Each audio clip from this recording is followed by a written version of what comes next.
गाय पर केंद्रित होती राजनीति में क्या टीचर से गाय का भूसा मंगवाया जाएगा? अब खबर उत्तर प्रदेश के सरकारी स्कूल के उन शिक्षकों से जुड़ी हुई जिन्हें भर्ती तो बच्चों को पढ़ाने के लिए किया जाता है, लेकिन फिर मानो उन्हें बंधुआ मजदूर समझकर हर काम में जोत दिया जाता है। इस वक्त गर्मी में जनगणना की ड्यूटी ये शिक्षक निभा रहे हैं, जिनसे अब यूपी के बरेली में प्रशासन चाहता है कि सरकारी शिक्षक गाय के लिए भूसा भी बटोर कर लाएं। इसीलिए बाकायदा आदेश निकाला गया।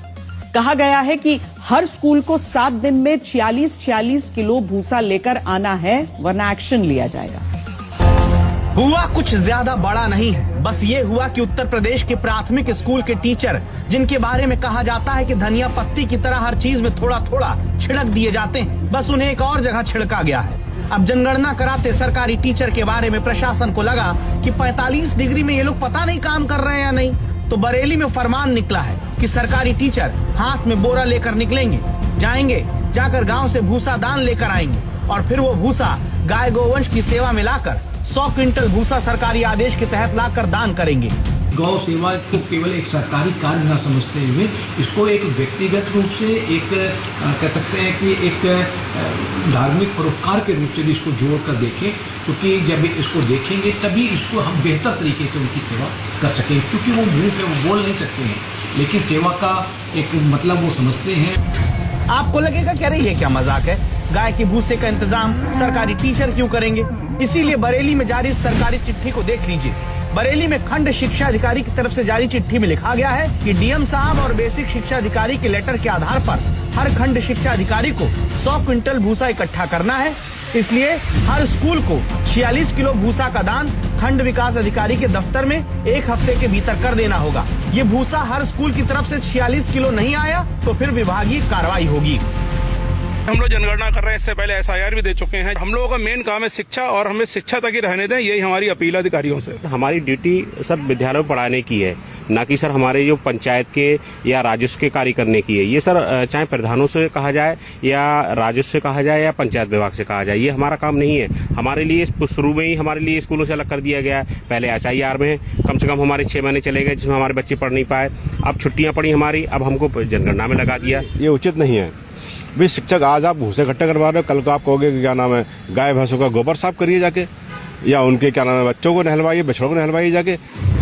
टीचर को भूसा लेकर आओ कहने वाला ये आदेश कोई नया नहीं है। पढ़ाने के अलावा सरकारी स्कूल के टीचर इतने काम करते हैं कि कोई सोच ही नहीं सकता कि वहाँ पढ़ाई हो पा रही है या फिर नहीं, क्योंकि मिड डे मील की सब्जी लाने से लेकर मिड डे मील का सिलेंडर लाने तक, मिड डे मील बनवाने से लेकर किताबें लाना बंटवाना, स्कूल की रंगाई पुताई कराना, शिक्षा समिति का खाता संभालना, बच्चों को घरों से स्कूल लेकर आना, विद्यालय प्रबंध समिति का काम, रैपिड सर्वे अपार आईडी बनाना जैसे काम, पोलियो ड्रॉप पिलवाना, बीएलओ बन जाना, चुनाव ड्यूटी करना, जनगणना कराना, दिवाली पर दीपोत्सव के दीप लगाने से लेकर बड़े सरकारी कार्यक्रम में भीड़ बढ़ाने वाली जिम्मेदारी इन्हीं सरकारी स्कूल के टीचर को ही दे दी जाती है। स्वास्थ्य विभाग की तरफ से जो दवाएं बंटवानी होती हैं वो भी ये बंटवाते हैं। जागरूकता अभियान जैसे मच्छर से बचने के उपाय, टंकी नाली कैसे साफ होगा, टीकाकरण, ये सब सरकारी स्कूल के मास्टर साहब लोग करा रहे हैं। इस वर्ष में देखना जो हमारे सरकारी विद्यालय हैं उनमें सबसे ज्यादा नामांकन कटेगा। उसका कारण ये है क्योंकि हम लंबे समय से विद्यालय में पढ़ा नहीं पाए हैं, क्योंकि हम हमारे लिए अन्य कार्यों में लगा दिया गया है। अब ऊपर से हमसे कहा जाए कि अच्छी गुणवत्ता बच्चों के लिए शिक्षा दी जाए, हम कहाँ से दे पाएंगे।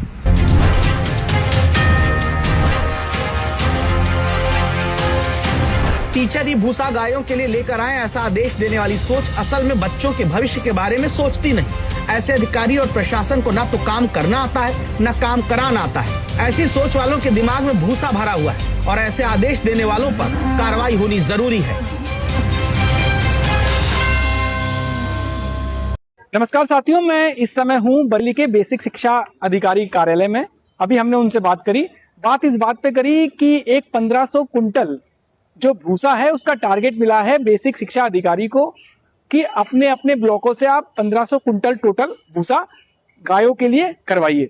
अब हुआ क्या कि जब ये आदेश गया तो आदेश के बाद कई शिक्षकों ने हमसे संपर्क किया और उन्होंने हमसे कहा क्या हम लोग अब इतनी जनगणना के बाद भूसा भी इकट्ठा करेंगे। तो हम इसी मामले की जांच करने के लिए आज बेसिक शिक्षा अधिकारी कार्यालय में आए। मैडम से हमने बात करी, पर मैडम की आंखों में थोड़ा इन्फेक्शन था तो इसलिए उन्होंने वीडियो बनाने से मना कर दिया, पर ऑडियो में उन्होंने क्या क्या कहा ये आगे आप देखेंगे। आपका जो भूसे का टारगेट मिला है ये किन के लिए है आपके डिपार्टमेंट में, और किन को ये टारगेट पूरा करना है, ये आदेश आपने किन किन को दिया है?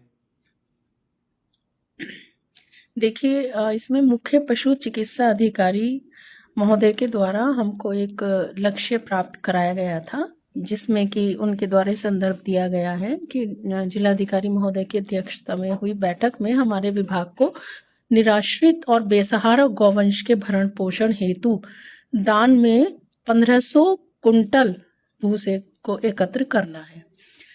इसके लिए हमने सभी खंड शिक्षा अधिकारियों को एक आदेश जारी कर दिया है। हमारे यहाँ 15 खंड शिक्षा अधिकारी हैं, सभी को 100 कुंटल भूसे का लक्ष्य निर्धारित करके दे दिया गया है, और उनकी बैठक लेकर के उनको बता भी दिया गया है कि आपके ब्लॉक में जितने भी संभ्रांत लोग हैं या जनप्रतिनिधि हैं या जो संपन्न लोग हैं और जो वॉलंटियर्स हैं जो इस दान में सहयोग करना चाहते हैं, उन सबसे संपर्क करते हुए अपने निर्धारित लक्ष्य को प्राप्त करें। देखिए, ये तो एक पुनीत कर्तव्य है। अगर हमारे विभाग से अपेक्षा की गई है तो निश्चित रूप से हम पूरा प्रयास करेंगे कि जो लोग इसमें स्वेच्छा से दान देना चाह रहे हैं, तो निश्चित रूप से कई लोग ऐसे निकल के आएंगे कि जो चाह भी रहे हैं कि निराश्रित गौवंश के लिए वो भूसा दान दें, तो ऐसे ही लोगों को चिन्हित करके उनसे हमें ये अपना लक्ष्य पूरा करना है। देखिए, वॉलंटियर्स के रूप में अगर कोई शिक्षक आगे आना चाहते हैं तो उनका बहुत स्वागत है। बिल्कुल, ये तो सभी के लिए है। सभी खंड शिक्षा अधिकारी अपने स्तर से इसमें प्रयास करेंगे। जो स्वेच्छा से इस पुनीत कर्तव्य में अपना सहयोग देना चाहेगा उसका बहुत स्वागत है। बहुत